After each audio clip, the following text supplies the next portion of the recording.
We entered the forest in the last hour of afternoon, when the light had already begun to thin among the trunks. The trail was older than the county road that led to it. It began behind a rusted gate and a wall of black fir, and from the first step the air changed. Outside there had been dry grass and the faint metallic warmth of autumn stone.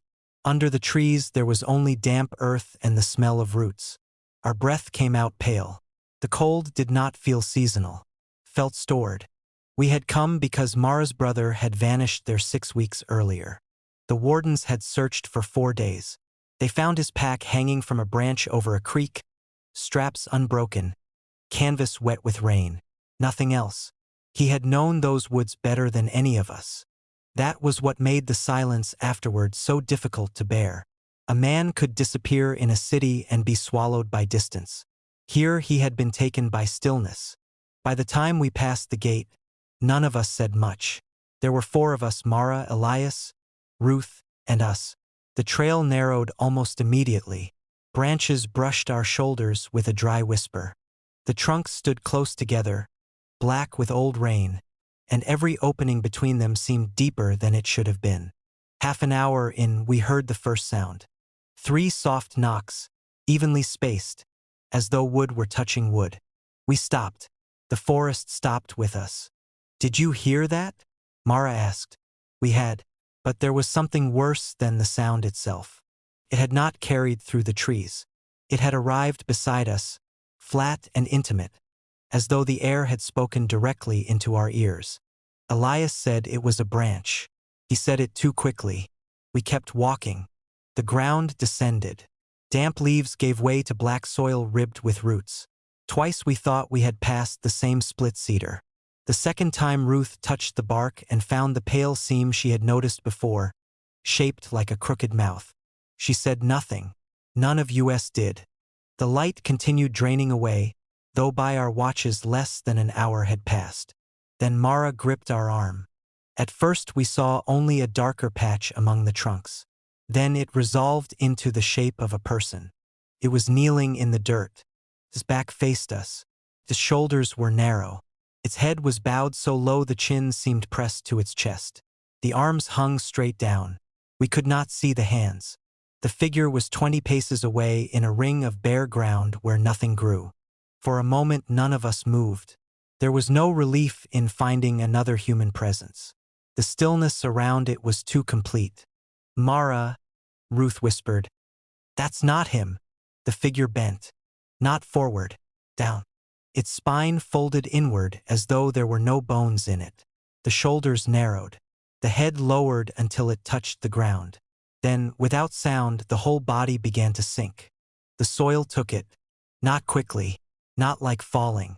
It descended with the deliberate ease of something entering water. First the head vanished, then the shoulders, then the back.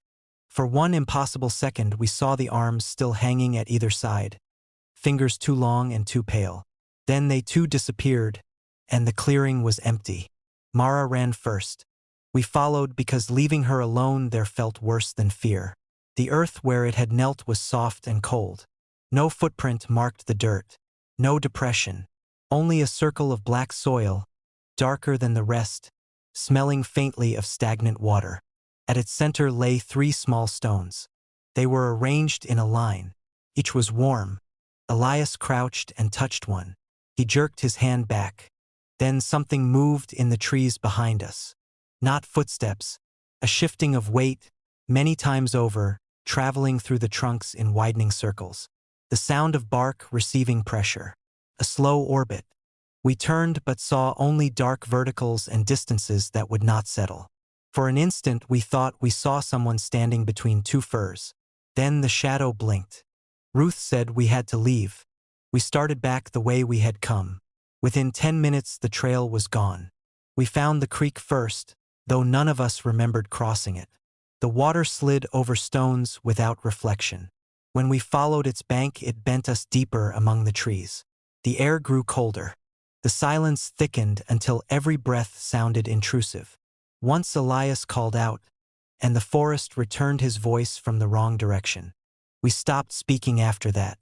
Darkness gathered early. It did not descend from above.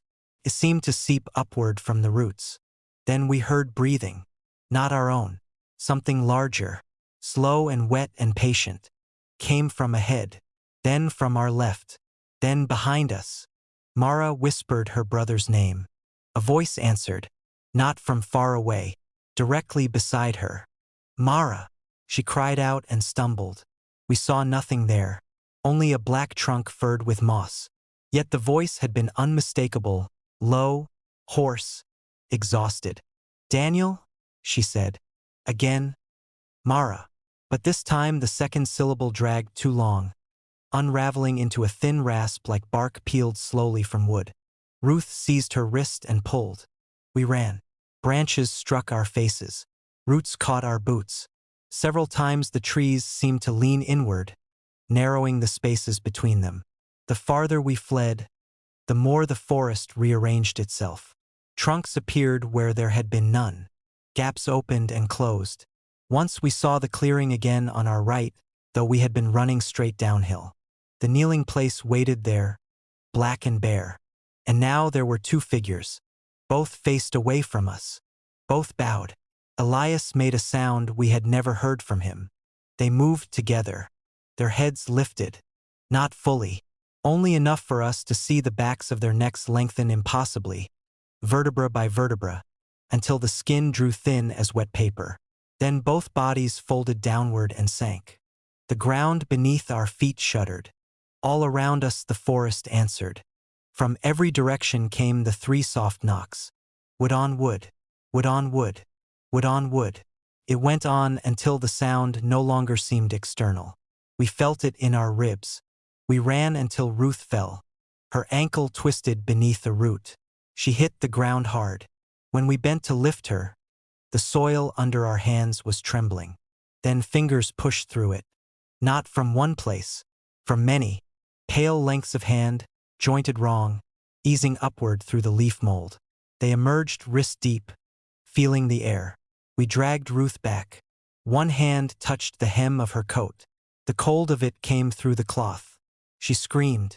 Elias struck at it with a branch. The fingers withdrew instantly, not injured but merely curious. Then the voice came again, closer than breath. You walked over us. All around, the earth exhaled. The smell that rose from it was ancient water, stone, and the sweet rot of closed places. Mara stopped struggling. She was staring into the dark between two beaches. At first we saw nothing. Then the darkness detached itself. A shape stood there, tall now, impossibly tall, its limbs narrow as saplings, its head bent sideways. The face was hidden except for a pale seam running from brow to throat. When it spoke, every tree around us answered in a low shiver. She called, "We keep what enters. We keep what kneels." Mara whispered, "Daniel." The seam opened. Inside was not a mouth. It was depth. And from that depth came her brother's voice, weeping. "Don't let it make you look." We looked. Perhaps that was what it wanted. Perhaps looking was the kneeling. The trunks around us began to bend. Not with wind. Toward us. The bark groaned. The ground softened under our boots. Elias fell to one knee and cried out. When we pulled at him, his leg had sunk to the calf in black soil. We dragged him free. Something below resisted. Then suddenly the trees opened. Ahead, impossibly near, stood the rusted gate. None of us questioned it. We half carried Ruth and ran. Gravel struck underfoot. Then we were through, out among dead grass and open air and the ordinary evening. Behind us the forest stood silent. For a long time none of us turned around. When we finally did, Mara was gone. There had been no cry, no footfall. One moment she was beside us, bent over, hands on her knees. The next there was only flattened grass and the dark line of trees. We called until our throats hurt. Nothing answered. At dawn the wardens came. We led them to the gate. There was no trail behind it. Only dense fur packed so tightly no one could have entered. They thought shock had broken something in us. Ruth never walked without a cane again. Elias left the county before winter. We tried to keep each other close after that, but the forest remained between us. 3 nights ago we woke to knocking. 3 soft strikes on the outside wall. We did not open the door. In the morning the ground beneath the bedroom window had been disturbed. The soil was dark and wet though no rain had fallen. There were no footprints, only the mark of knees, and beside it, 3 small stones still warm.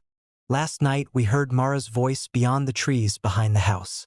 Not calling for help. Counting. Each night it comes closer.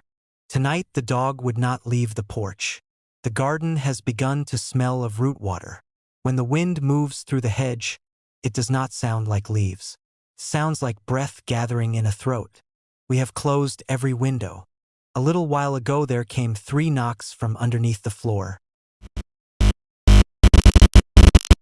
The forest echoed with a sound like wings, but nothing flew overhead. We heard it the moment we stepped past the old boundary stones. The air outside the tree line had been warm with the last breath of autumn, but under the first pines it changed at once. Cold gathered around our ankles like rising water. The smell of wet bark thickened. The ground softened beneath our boots, springing faintly as though something below the soil shifted with our weight. There were 4 of us, Mara, Elias, Ruth, and us.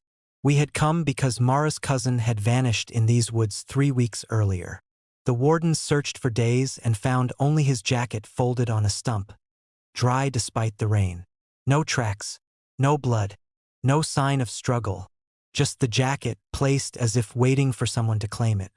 We followed the old logging road until it narrowed into a footpath. The trunks thickened, light thinned.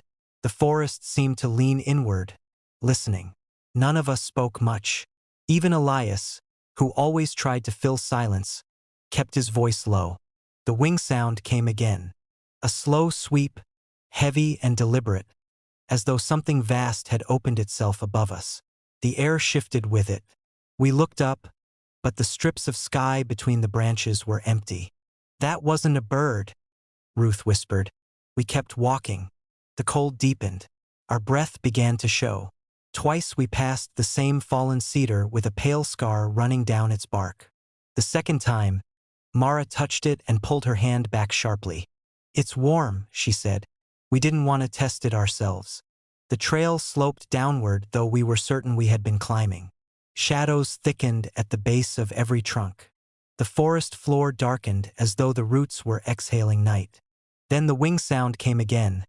Closer, slower, heavier.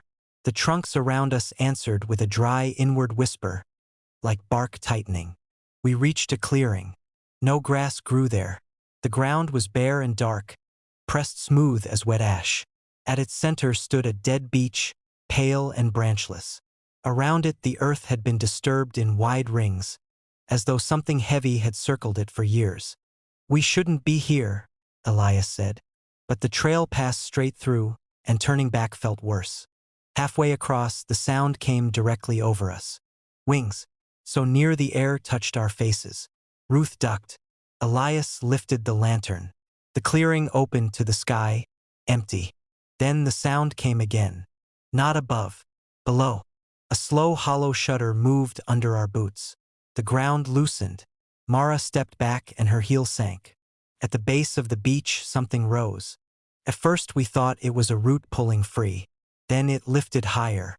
A hand, pale as fungus, fingers too long, joints bent wrong. It emerged wrist deep and opened once through the air. Then another hand rose beside it. We ran. Branches struck our faces. The lantern swung wildly, throwing trunks in and out of shape. Behind us the wing sound followed. Not hurried, not hunting, only steady and deliberate. The forest lost all proportion. Sometimes the trail vanished. Sometimes it appeared where it could not have been. Once we heard water to our right, then ahead, then directly behind us. When Mara called Ruth's name, the answer arrived at our shoulders, whispered from the dark. We stopped only when Ruth stumbled and fell to her knees. The wing sound had stopped. That was worse. We heard only our breathing, a drop of water, the dull pulse of blood in our ears. Then a voice said, "You crossed the hollow." None of us moved. The words had not traveled through the air. They had appeared inside the silence. Then the wings again. Not one set, many. Slow, overlapping beats moving through the trees in widening circles. Ruth stared at the ground. "There are shadows," she whispered. We looked. Broad shapes were moving over the roots and leaves around our feet. Wing shadows. But above us the branches held only darkness. Each time one passed, the cold sharpened. Frost silvered the ground. Mara backed away and struck something with her heel. A ring of black stones lay half buried in the dirt. At the center was a shallow hollow. Inside it lay feathers. They were not bird feathers. Too long, too narrow. Their shafts were dark and damp. When Elias touched one with the tip of his knife, it bent with the softness of flesh. Then the forest inhaled. All around us the trunks groaned. The darkness between two pines thickened. At first it had no outline. Then the lantern found parts of it. A narrow limb, pale and bark-scarred. A folded breadth at either side like wings held close. A head long as a deer's skull, but smooth, without eyes or mouth. It leaned forward. The air around it smelled of wet soil and leaves sealed under winter. When it moved, the wing sound came with it. Not from feathers. From the opening of joints. It unfolded slowly. Its wings were membranes of shadow stretched between finger-long bones. When they opened, the lantern dimmed. "What does it want?" Mara whispered. The answer came from everywhere. What enters? What hears? What remembers? The thing turned toward her. A pale seam opened vertically down the length of its head. Inside was depth, and from that depth came a human voice. "Please, young." Hoarse, trembling.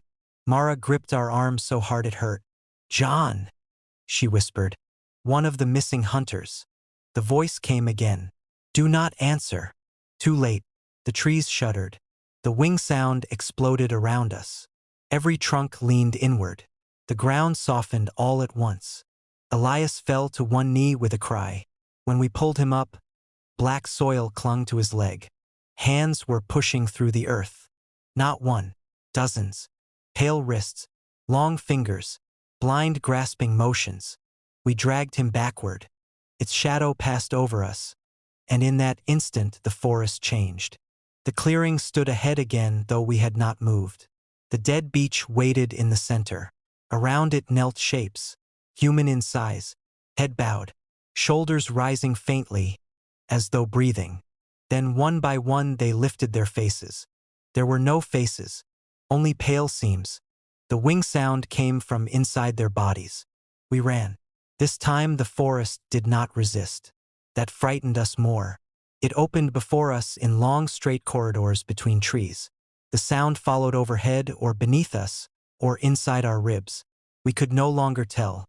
Once we passed a trunk bearing 3 fresh marks cut into pale wood. A moment later we passed the same trunk again on the opposite side. Space had begun to fold.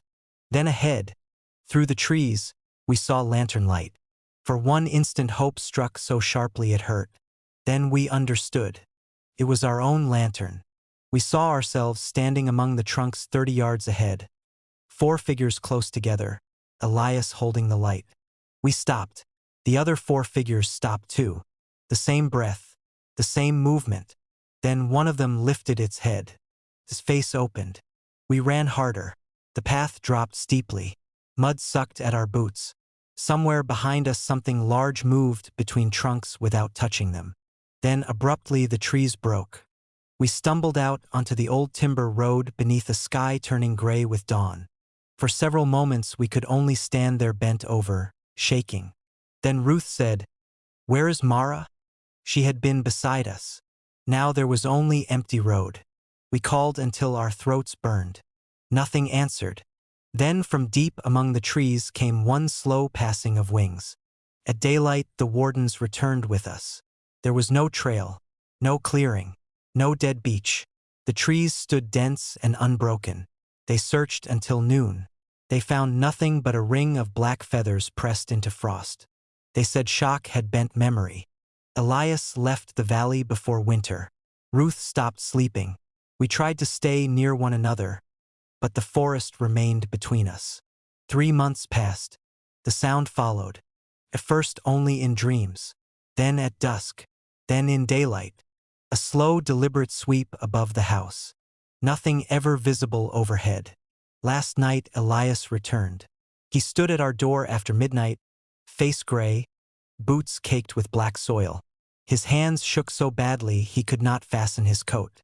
He said he had heard Mara outside his window, not calling for help, counting. He had looked down.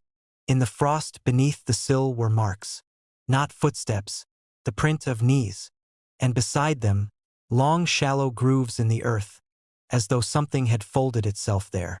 Tonight the air outside is colder than winter. The trees behind the house are moving though there is no wind. Every few minutes the forest sends that sound over the roof. Slow, patient, circling lower. There is another sound now. A faint stirring under the floorboards, like many careful hands turning earth. The boards near the hearth have begun to bow upward. Fine black soil is gathering in the cracks.